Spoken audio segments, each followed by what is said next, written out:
Hello and welcome to Pulibrus' Fireside Chat. Not as good as ours, but hey, it's something. Now, this episode is gonna be quite interesting because I'm not the only person that's gonna be giving input. I'm gonna be looking to the fans and see what they have to say. Now, I mean, to be fair, we probably have some overlap, but whatever. With all that out of the way, let's get right into the news. First, coming from The Intercept. The New York Times admits key falsehoods that drove last year's coup in Bolivia. Falsehoods peddled by the U.S., its media, and the Times. Bolivia's three-term left-wing president, Evo Morales, was forced by the country's military and police forces to flee to Mexico after Morales, the prior month, had been officially certified as the winner of his fourth consecutive presidential election. It was unsurprising Morales won. As the Associated Press noted in 2014, his governance was successful by almost every key metric, and he was thus wildly popular at home for a pragmatic economic stewardship that spread Bolivia's natural gas and mineral wealth among the masses. While Morales' popularity had marginally waned since his 2014 landslide victory, he was still the most popular politician in the country. That night, the Bolivia Election Board certified that Morales' margin of victory against the second-place candidate exceeded the 10% threshold required to... Okay, so that's basically an explanation. Basically, the article goes in depth and pretty much, like, the whole dissection of the media rallying behind all this points and then just being completely wrong. And, yeah. There's no ifs, ands, or buts. There was a coup in Bolivia that kicked Evo Morales out. And apparently the Times, is now kind of backing away from this. And it's I really do not understand these guys, and they're like, oh, these Latin Americans, they're evil. They rigged the elections. It's like... Or maybe they're just that popular. Do you know the percentages that these dictators get in regards to, how many votes they get? If they were really dictators and wanted to pretend that they were popular, they wouldn't do it like this. Evo Morales got 47.8% of the vote in his last election. It's not necessarily that good, TBH. The 2018 Venezuelan presidential elections, Maduro got 67.8% of the vote. Meanwhile, in Russia, Vladimir Putin, he got 76.69% of the vote. I'll tell you what. One of these numbers doesn't seem that legitimate, whereas the other two, fairly reasonable. Let's just be completely real. The two numbers for the Venezuelan and Bolivia elections are 100% legitimate. They seem legit. A person could reasonably get that many votes. And yes, technically it is possible for someone to get 76.69% of the vote, but it is very unlikely. Even if you're very popular, unless you rigged it. And there's some evidence for, the Putin, but there's no evidence in regards to the Venezuelan claims or the Bolivian claims. Hands off Bolivia, hands off Venezuela, hands off Mexico, hands off every Latin American country. We don't need to be involved in Latin American countries. I did a video all about Bolivia and their upcoming election, which got delayed, but we're actually getting better stances because a more recent poll has shown that the candidate of Morales' party, Luis Catacora, is doing well enough that he might actually avoid a runoff. Now they'll probably just initiate coup number 2, but it's kind of good to show that at least the Bolivian people, they still like Morales, even if they were literally scalped to do it. Okay, anyways, next story is The National Bureau of Economic Research said that Monday, COVID-19 has officially launched the U.S. into a recession. Finally, Bill Maher is happy.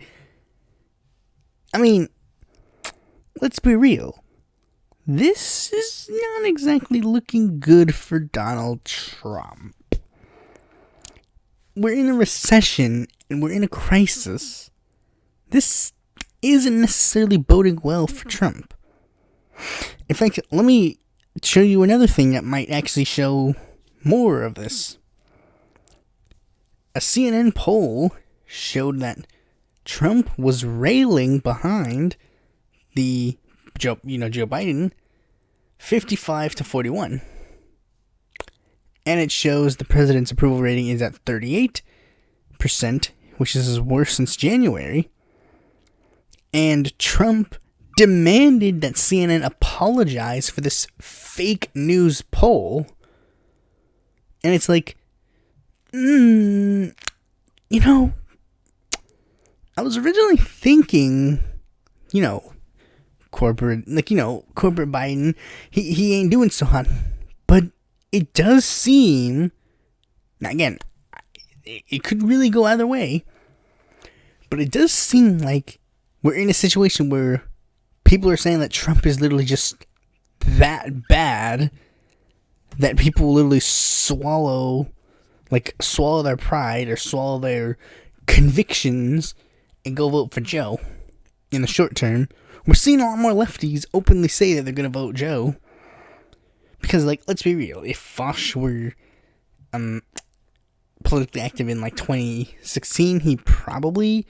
I'm not going to put words in his mouth, but he would probably have been, more, I vote for Jill Stein.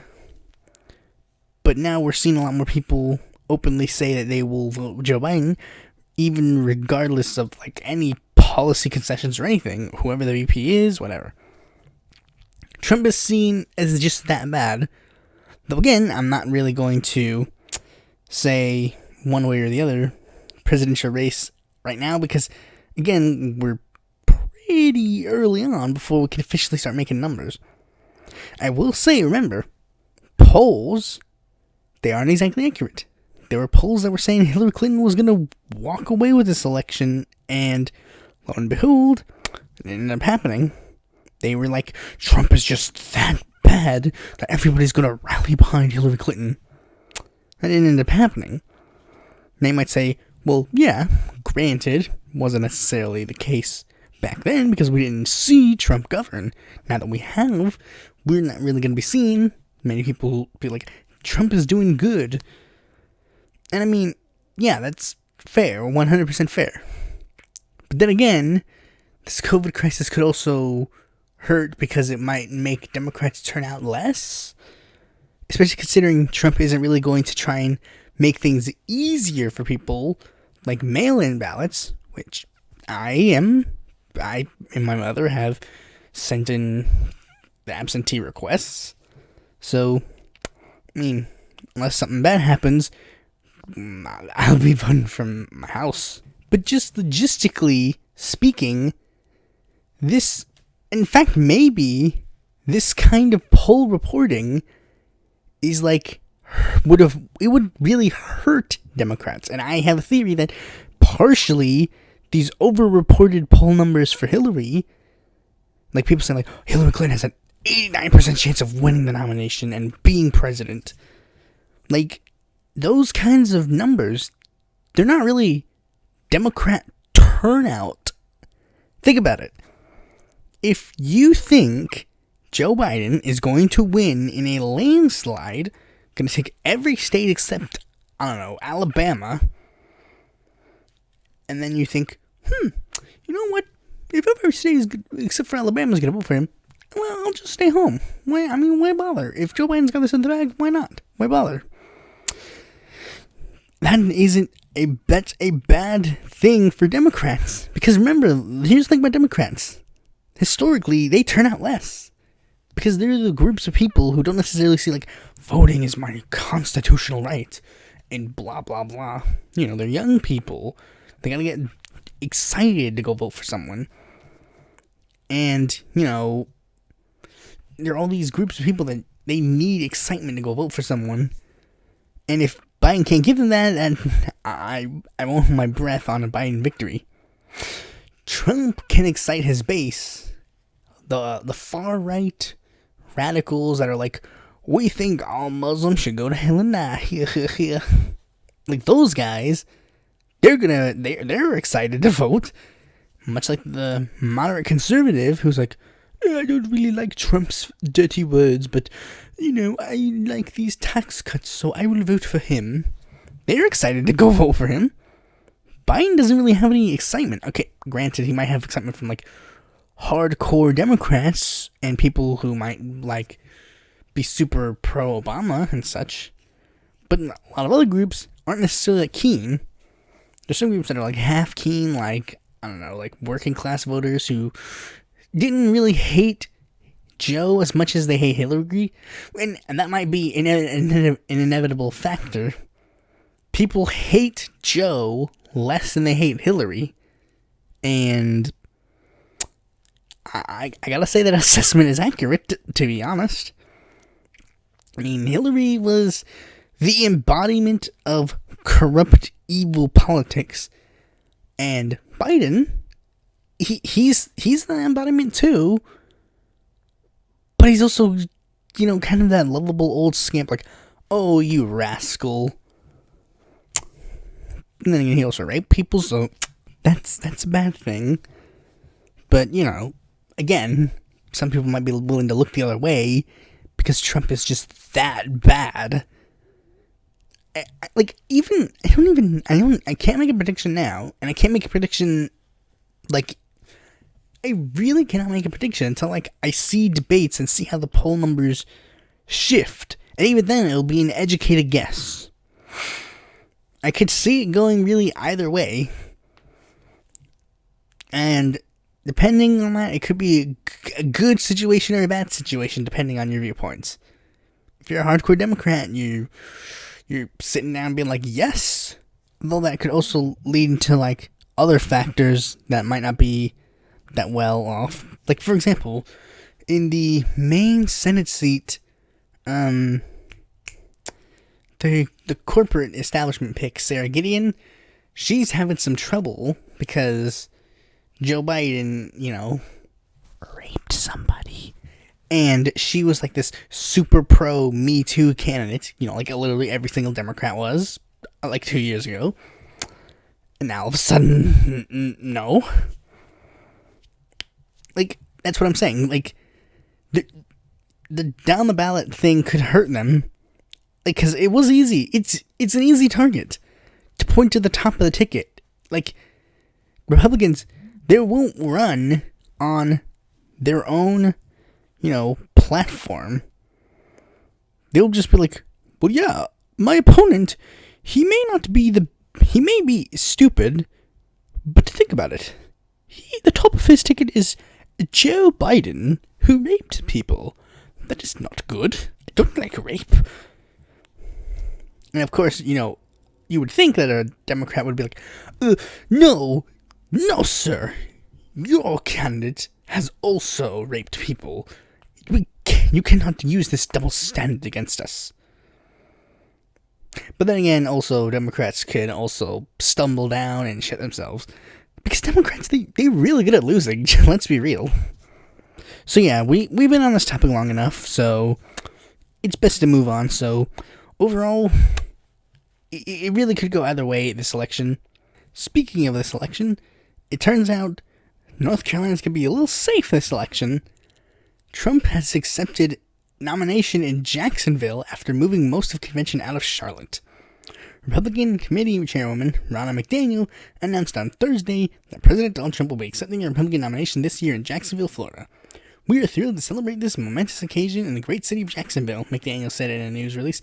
Not only does Florida hold a special place in President Trump's heart as his home state, well, kinda, sorta, but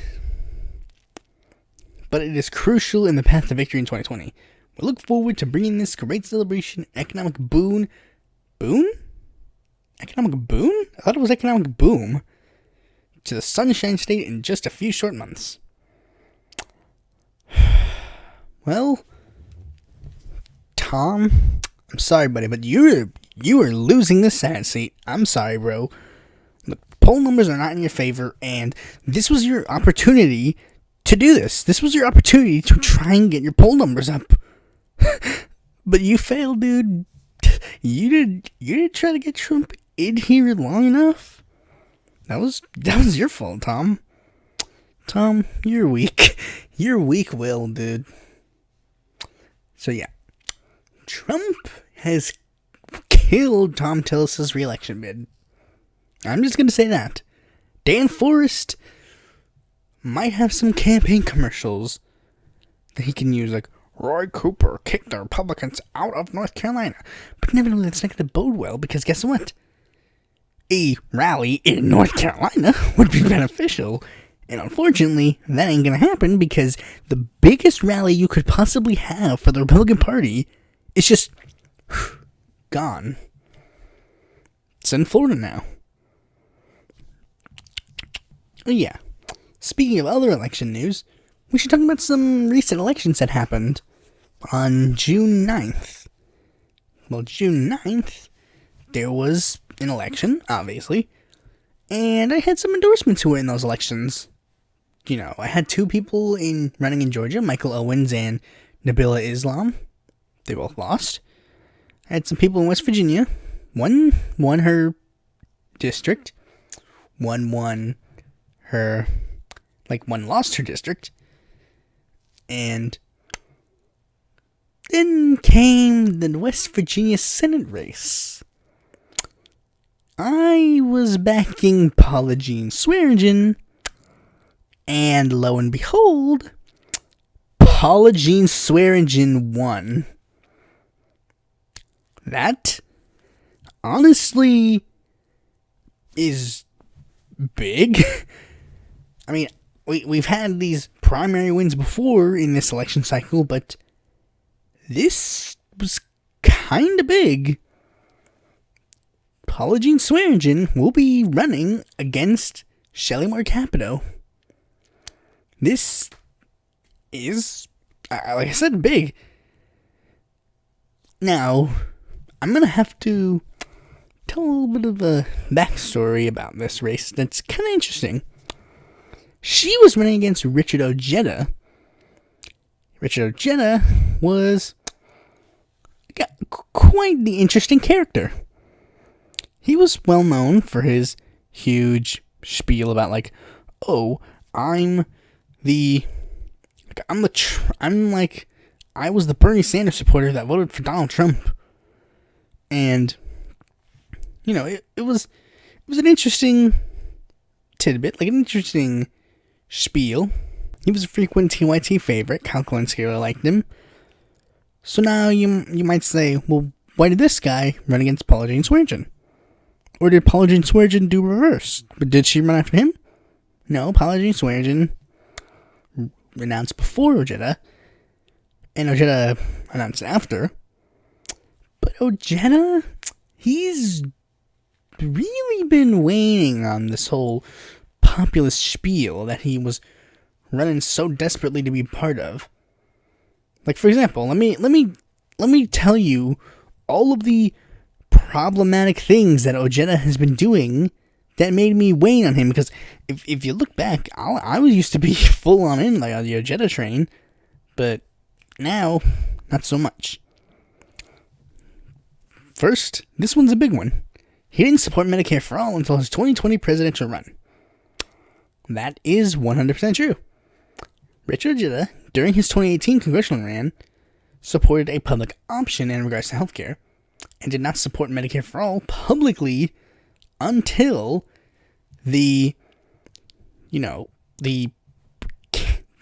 until his presidential run. The story of him being a burner turned Trump is unfounded. What do I mean by that? Despite the fact that Ojeda was a public official at this time, he did not publicly endorse Bernie Sanders. So, really, do we have any proof that he voted for Bernie Sanders?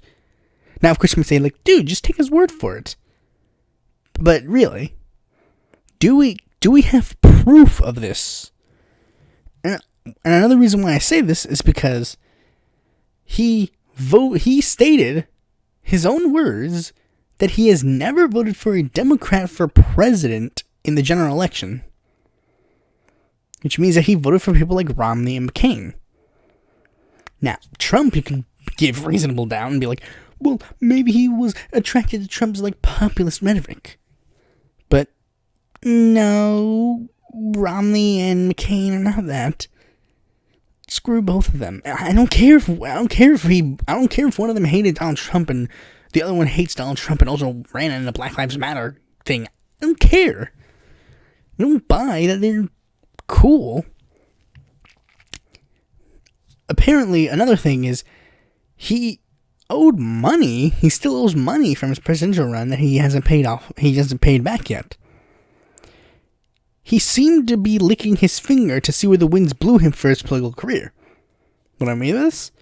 Well, first, he ran against somebody for Congress. Then he ran for state senate. Then he ran for Congress again. Then he decided for some reason to run for president. Then he decided that he was going to resign from his state senate seat. Then decided that he was going to run for senate. And, I mean, that was his political career so far. Really, none of those endeavors have been successful. That should probably show some indication about Richard Ojeda. For all of his claims of progressivism, he openly called himself a moderate. Like, and here's the thing. I've never heard Ojeda call himself a progressive at all. We threw the label on him. He was like a populist. Like, populist is what I can give him. He's not a progressive. He's a populist. That's all I could really give him logistically. And he frequently endorsed moderate candidates. Like, that is a real thing. In North Carolina's District 3 special election, he endorsed Otter Bew, who was a moderate-ish, candidate running for the state, who was also endorsed by Vote Vets, which was a moderate group created by Seth Moulton. And Ojeda himself, he received the endorsements of, like, Joe Kennedy and Tim Ryan, and proudly touted their endorsements. It's like, that's not necessarily a good sign if you want to be progressive. And here's the kicker. He did not sign the TYT Progressive Pledge. Despite the fact he was one of the speakers to, like, announce this pledge. He was there when they announced the pledge, and yet he did not sign it himself. Like, what? You're seriously going to sit there with Cenk Uygur and be like, I am, doing this thing. I'm going to be supportive of this thing. And he's not going to actually sign it. What? Are you for real, my bro? My friend, my Ojeda. Paula Jean signed it, but nope to dear old Ojeda. I mean, to be fair, I've criticized some of the ways that they structured this whole thing, where they would show some faces and not show others. But I'm pretty sure if Ojeda was a major face, they would have touted his face on the pledge too. They would have if they could, but it doesn't really seem like he did. And I actually am going to go a step further and make a slight conspiracy theory. While the DSCC and, the corporate wing of the Democratic Party didn't particularly have a horse in this race, my theory is that Ojeda was trying to put himself as that candidate. What do I mean by that? Well, Richard Ojeda, this is the biggest reason why Richard Ojeda lost and Paula Jean Swearengin won. Paula Jean campaigned very, very aggressively. Like, She was on the streets. She was making interview after interview, Humanist Report, Hill of Roses, all these, like, groups and, like, places to make these interviews. She was doing interview after interview after interview. What did Ojeda do throughout the entirety of his campaign? This is a Senate campaign. What did he do? Well, he made a campaign ad. He made a website. He didn't really campaign, though. He made like 1 or 2 appearances on like some random YouTube channel far off in the distant land. But he didn't go on TOT. He didn't go on Humanist Report. I would assume that they probably wouldn't want him on the show.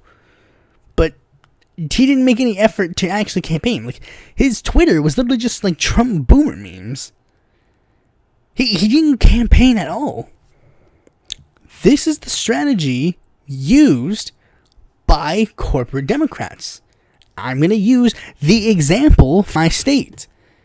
Cal Cunningham was told by Chuck Schumer he needs to stay quiet during the primary, and then they would funnel all this money to him during the general to use as for campaign ads against the Republican opponents. That seems kind of similar to what happened to Ojeda. So, yeah. Except Ojeda didn't get that far. So, yeah. Now we're going to move on to small candidate of the day. Sailor 2020. Sam Sailor is his name.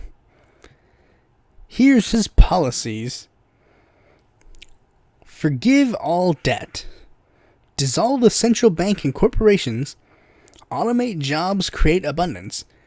End the war as a department for peace. Community control and management. Clean and renewable energies.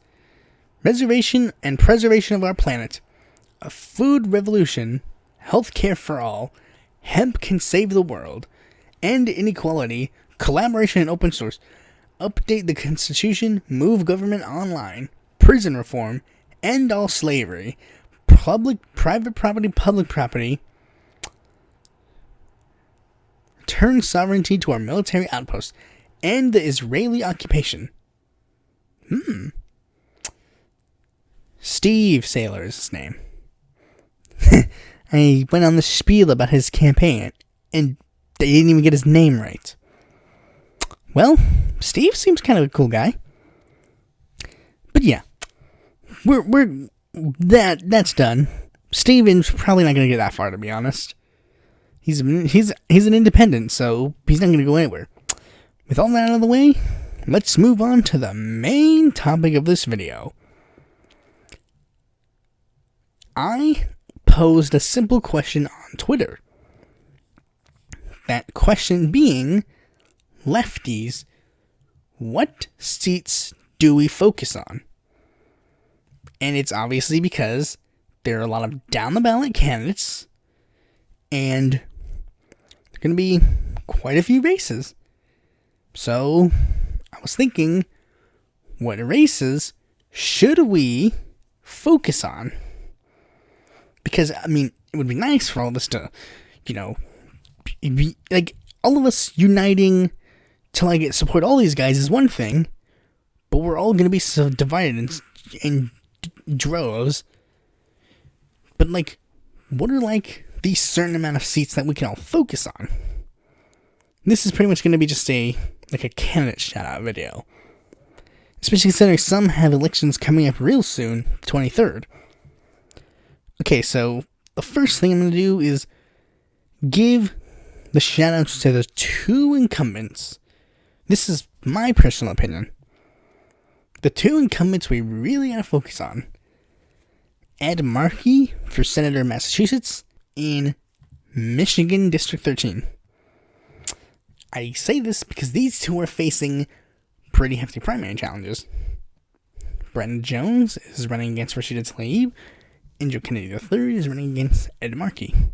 These are the only incumbents that I could legitimately see as in danger, quote-unquote, Although technically Mark is more in danger than Tlaib, but Tlaib will be facing a hefty challenge because Brenda, unlike the last election, Brenda's now facing against Rashida alone, whereas the last time, there were quite a few candidates in the primary.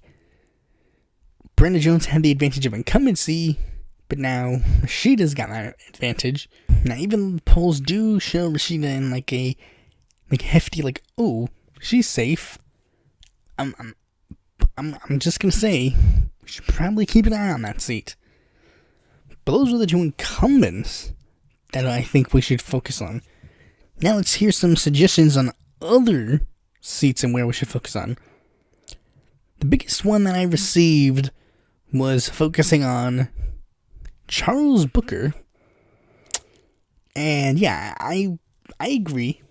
Because Charles Booker is a very good candidate. He's running in the Kentucky Senate race against Mike Bronier and Amy McGrath.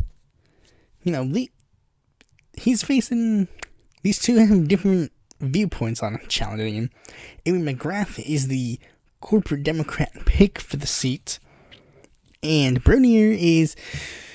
I guess you could call him the third wheel. Charles Booker is seen as the biggest opposition candidate to McGrath. And Bronier is just kind of I don't know. I guess the best way to describe it is Booker is the mainstream, alternative choice.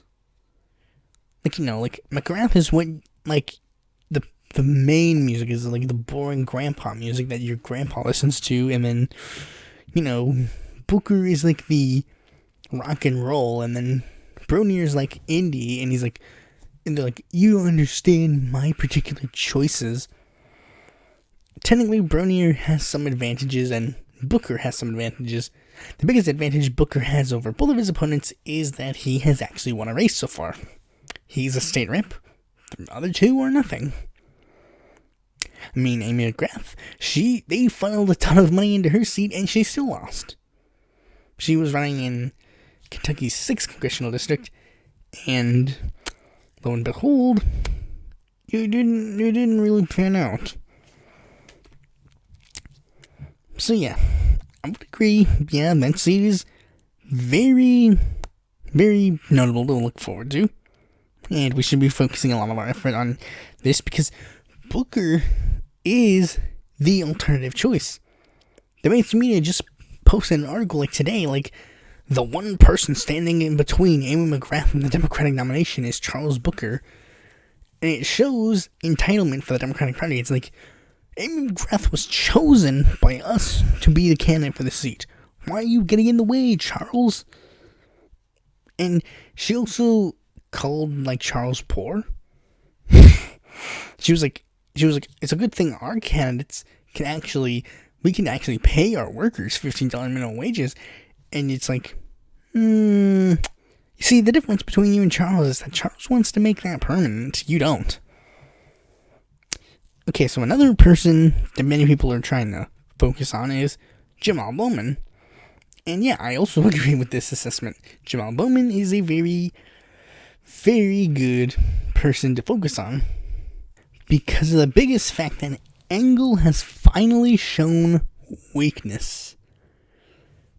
Engel, he could have walked through this primary single-handedly, but that one screw-up was just so good that there was just no way, literally no way he could get through this and just actually succeed.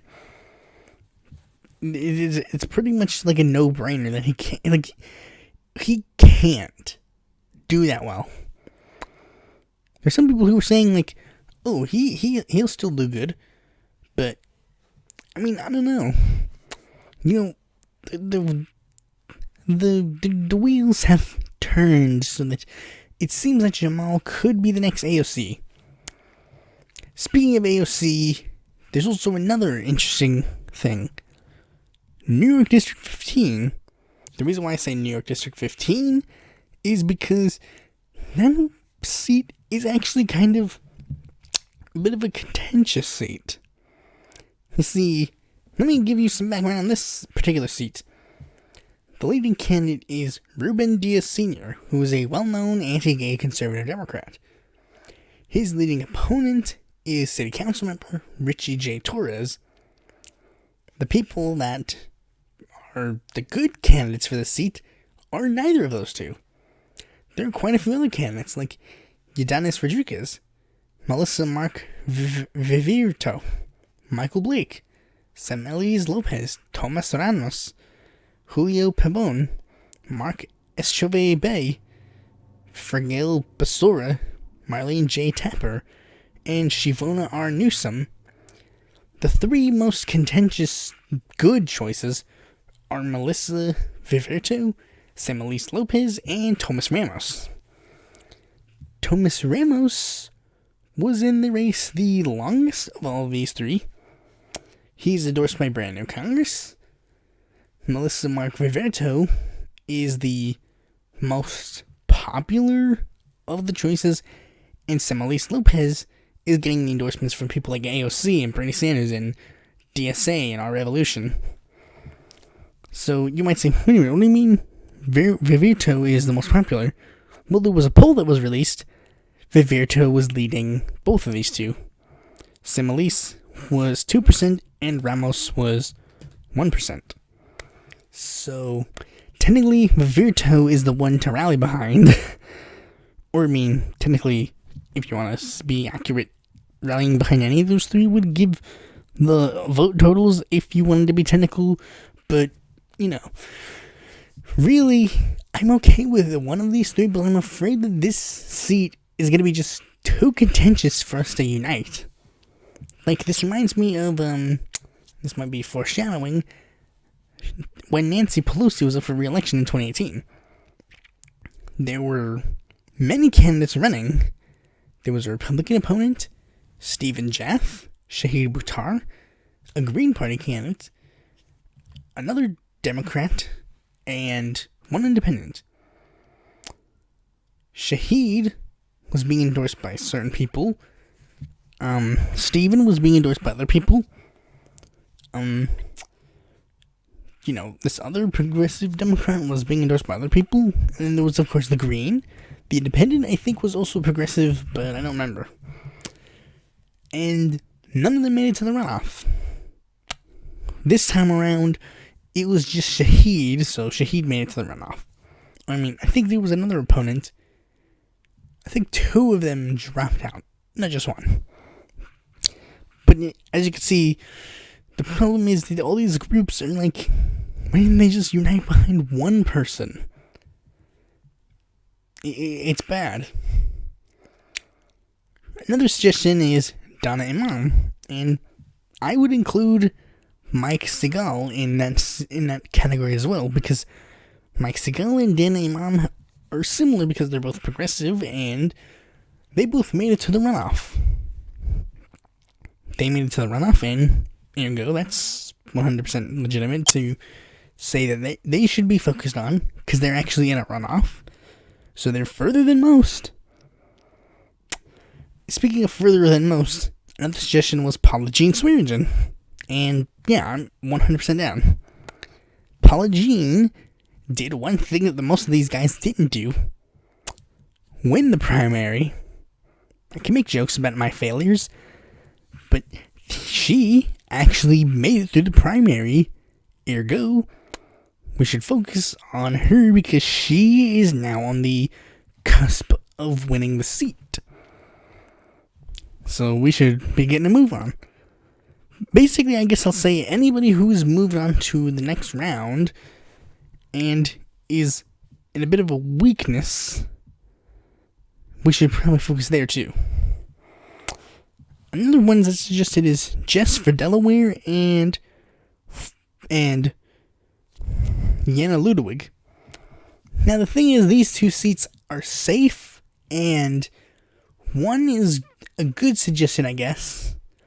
Jess for Delaware is technically a better suggestion than Yana Ludwig, because, just logistically with the seat total, one is a deep red seat and one is a deep blue seat. technically it is good to focus on safe seats, because if you manage to get past the primary, you're a done deal. Like, and Chris Richards is the person that I'm getting these suggestions from. He also suggests, like, all these New Jersey, progressive seats, like Hector Oseguera and Arati, forget her name, Cicerone, Zenas Bizakis, all these people, these guys are in, like, safe blued seats. They make it past the primary, general election's a done deal.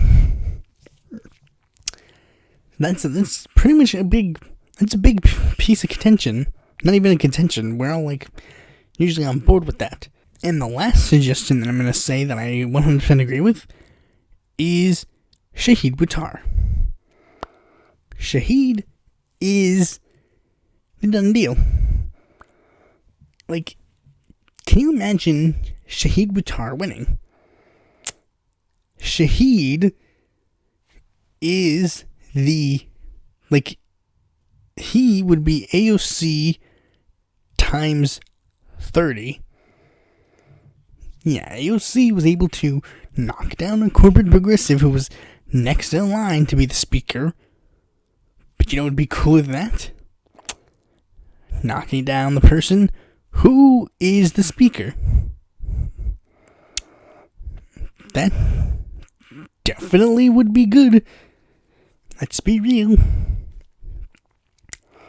And Shahid is definitely the person to replace Nancy with, because his platform says it all. He stands for everything Nancy's against, which also happens to be things that are good. Okay, so now we're going to move on to some people that I'm suggesting that not a lot of people are suggesting. The biggest ones I'm suggesting, I know I would pretty much agree that all the Senate seats are worth fighting for.